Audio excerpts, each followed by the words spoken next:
آخر فلسطین اور اسرائیل کا اتہاس کیا ہے؟ دوستو، کیا آپ جانتے ہیں کہ فلسطین دنیا کے سب سے مشہور شہروں میں سے ایک ہے؟ مکہ کے مرمت سے پہلے مسلمان فلسطین میں موجود مسجد اقصیٰ کی طرف منہ کر کے نماز پڑھا کرتے تھے۔ دنیا کی سب سے پرانی بستی فلسطین میں ہی بسائی گئی تھی۔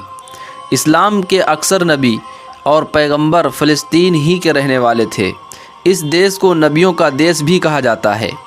یہاں پر موجود مسجد اقصیٰ سے ہی حضرت محمد مصطفیٰ صلی اللہ علیہ وسلم نے معراج کا سفر طے کیا تھا۔ اسلامی تاریخ میں فلسطین کو دوسرے خلیفہ حضرت عمر رضی اللہ عنہ نے فتح کیا تھا، جس کے بعد یہ سینکڑوں سالوں تک اسلامی حکومت کا حصہ رہا۔ ترکی کے خلافت عثمانیہ نے فلسطین میں 400 سالوں تک حکومت کی۔ فلسطین میں موجود لوگوں کی تعداد 45 لاکھ کے قریب ہے، جن میں سے ایک بڑی آبادی ویسٹ بینک کے طرف رہتی ہے۔ 1920 والے فلسطین کا صرف 12% حصہ ہی اب مسلمانوں کے پاس بچا ہے، اور شاید وہ بھی آج کل کے اسرائیلی حملوں کے بعد فلسطینیوں کے ہاتھ سے نکلتا جا رہا ہے۔ دوستو، مسجد اقصیٰ پر بنا گنبد اسلامی دنیا میں بنا سب سے پہلا گنبد تھا۔ اس سے پہلے کسی بھی مسجد میں گنبد نہیں بنایا گیا۔ اس کی بنیاد خلیفہ عبد الملک مروان نے 692 عیسوی میں رکھی، جس کے بعد اسے ہر مسجد میں استعمال کیا جانے لگا۔ مسجد اقصیٰ 35 ایکڑ میں بنی ہوئی ہے اور اس کے اندر کئی مسجدیں اور لائبریریاں ہیں۔ فلسطین میں آج بھی اسلامی وقف سسٹم زندہ ہے، جس سے سرکار کو مدد ملتی ہے۔ مسجد اقصیٰ اسی وقت کے سسٹم ہی کا ایک حصہ ہے۔ آج بھی فلسطین کے 45% حصے پر زیتون کی کھیتی کی جاتی ہے۔ فلسطین آج بھی زیتون پیدا کرنے والے 10 بڑے دیشوں میں سے ہے۔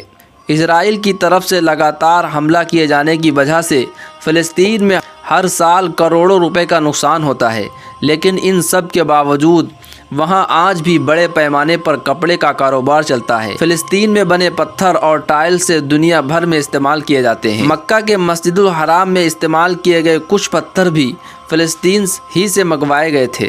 دوستو، فلسطین کو بانٹ کر اسرائیل بنانے کا سب سے پہلا منصوبہ 1937 میں پیش کیا گیا تھا، جسے مسلمانوں نے ناکام بنا دیا، لیکن سن 1947 میں برٹن نے سازش کر کے اسے 2 حصوں میں بانٹ دیا اور ایک نئے دیش اسرائیل کو قائم کر دیا۔ برٹن نے ہر مسلم دیش کو کمزور کرنے کی کوشش کی۔ اس نے بھارت کو 2 حصوں میں بانٹا تاکہ مسلمانوں کی طاقت کو توڑا جا سکے۔ یہی کام فلسطین میں کیا گیا اور اس طرح مسلمانوں کی طاقت اور سلطنت 2 حصوں میں بٹ کر رہ گئی۔ بہت کم لوگ جانتے ہیں کہ اسلامی دور حکومت میں فلسطین کا علاقہ جارڈن، مصر، شام جیسے دیشوں تک پھیلا ہوا تھا۔ یہ سبھی دیش فلسطین کا حصہ تھے۔ حضرت یوسف علیہ السلام نے جس مصر پر حکومت کی تھی، اس میں فلسطین بھی شامل تھا۔ دنیا کے مشہور بادشاہ سکندر نے بھی ایک وقت فلسطین پر حکومت کی تھی۔ آپ کو جان کر حیرانی ہوگی کہ خلیفہ حضرت عمر رضی اللہ عنہ کے ذریعے فلسطین کو فتح کیے جانے کے بعد عیسائیوں نے کچھ سالوں کے بعد مل کر فلسطین پر حملہ کیا تھا، جس میں 70,000 مسلمان شہید کیے گئے۔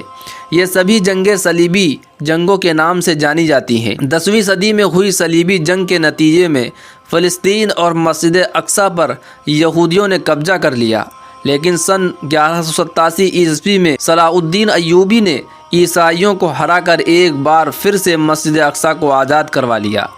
دوستو، خلافت عثمانیہ نے فلسطین پر 400 سال تک حکومت کی۔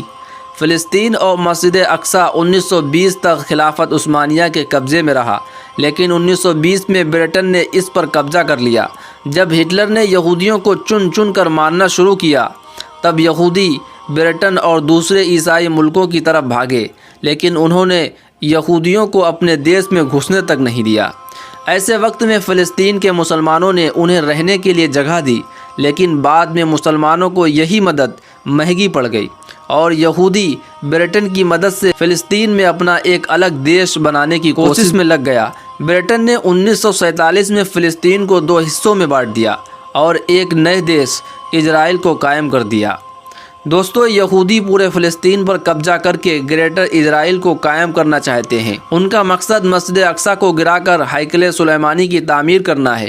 اسرائیل کی مانیں تو مکہ سے لے کر مدینہ، عراق، ایران، مصر، جارڈن سب اسی کا ہے۔ آپ کو یہ جان کر شاید حیرانی ہوگی کہ فلسطین کو آج بھی اپنی سینا اور فوج رکھنے کی اجازت نہیں ہے۔ یہی وجہ ہے کہ آج کل ہونے والی جنگ میں فلسطین کی طرف سے حماس کو جنگ لڑنی پڑ رہی ہے۔ حماس کا ہیڈ کوارٹر غازہ پٹی میں ہے اور وہیں سے وہ اپنے ذریعے بنائی گئی میزائل اور راکٹوں کی مدد سے اسرائیل کا مقابلہ کرتا ہے۔ پچھلے دنوں حماس نے جس طرح سے اسرائیل کو شکست دی، اس سے اسرائیل کے ہوش اڑ گئے ہیں۔ آج بھی دنیا کے اکثر دیش فلسطین کا ساتھ دیتے ہیں۔ اگر آپ بھی فلسطین کے ساتھ ہیں تو اس ویڈیو کو لائک اور شیئر ضرور کریں، اور ایسی اور ویڈیو دیکھنے کے لیے ہمارے چینل کو ضرور سبسکرائب کریں۔ السلام علیکم ورحمۃ اللہ وبرکاتہ۔